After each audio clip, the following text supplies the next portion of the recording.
Welcome to Popular Culture and Intercultural Communication. We're on page 129. How do we know about places we've never been to? We've talked about that it is mostly because of media. The media sends out cultural products or cultural texts, and this can transfer other cultures to us. We'll watch a music video, we'll watch a TV show, we'll watch a new movie that comes out, or read about it on social media. And then by spreading that information to us, we start to get a preconceived idea about what that culture is like. And it's mostly coming from popular culture. There are also social effects of popular culture, such as the effects of television violence on TV. The children go to their parents and say, I want the new Grand Theft Auto game. And the parents buy it for them, but then the violence that can occur from them watching it, these are all the things that the parents were concerned about back in the day.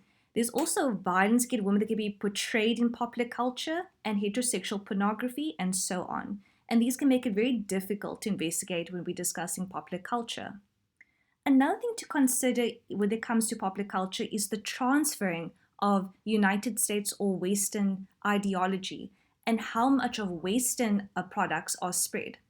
So mostly US popular culture is through celebrities like Beyonce or Ariana Grande or Jennifer Lopez and so on that you'll find on social media. But most of this, the flow of it is coming from US cultural texts or cultural products. So let's just understand exactly what we mean by cultural products or cultural texts. Cultural texts are cultural artifacts that will convey the norms, values, and beliefs between the US and other nations. So it is in the sense that product being spread or that cultural artifact being spread that will convey what that culture is from. So if you have a music video that's has all, these artists in and they're dancing like that, that's transferring a message over and is portraying that culture and those values and beliefs that they are portraying in that video. And they're talking about that it is mostly United States Western popular culture that is being portrayed in, over to other countries. What happens with this is the continuous spreading of United States Western products is going to lead to cultural imperialism. And it's usually the United States that are limited to their own culture and do not get to really experience other cultures.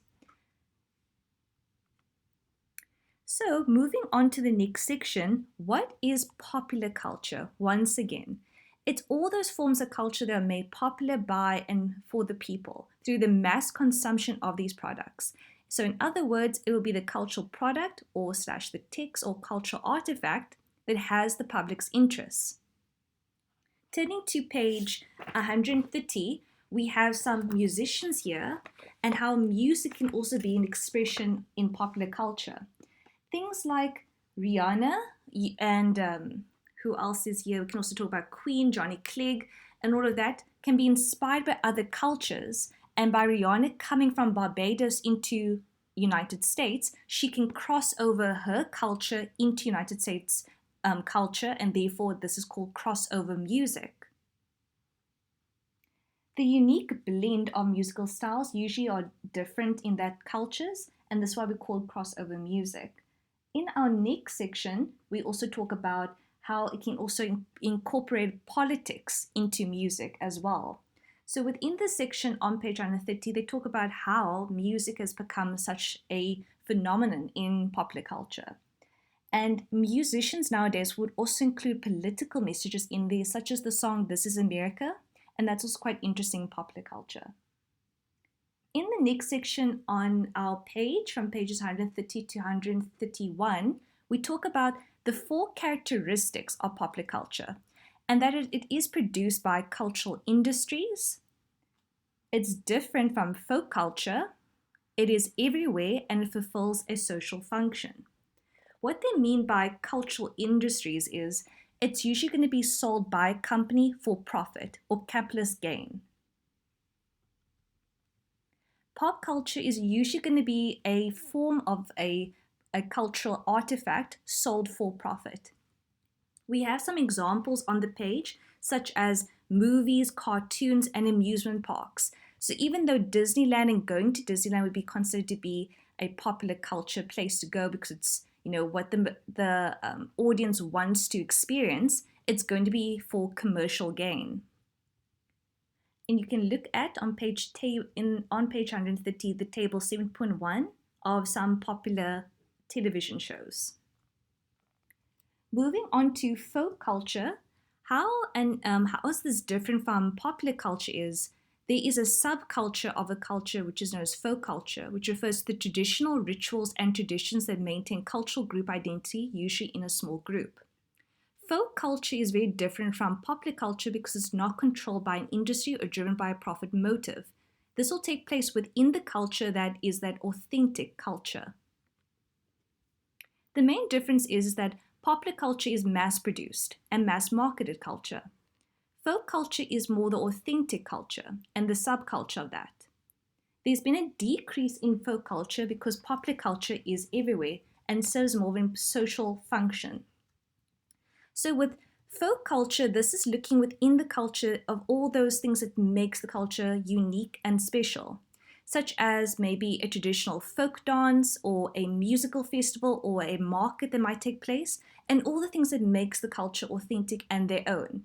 This is becoming decreased with the increase of another culture transferring into the culture that would be the folk culture. For example, let's just say that in South Africa, we are having so much transferring of Western products that our folk culture, our authentic culture is decreasing.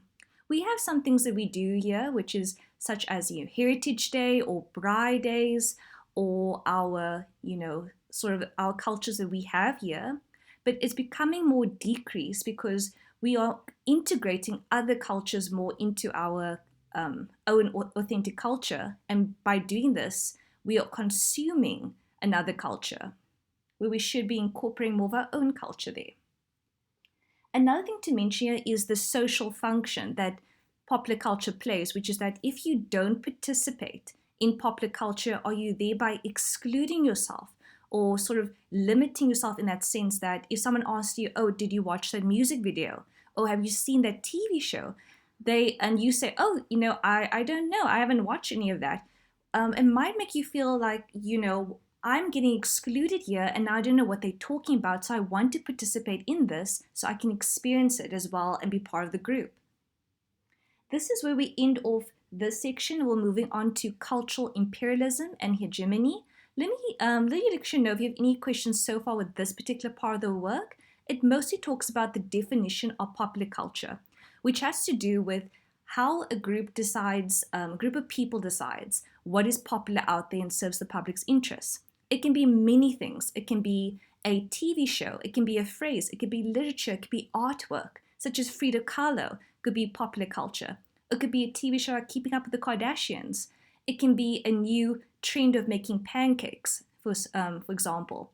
A lot of these things you'll find mostly on, say, the E! Network, and it always changes, always the new trend. We call these different sort of forms of popular culture cultural artifacts or cultural ticks.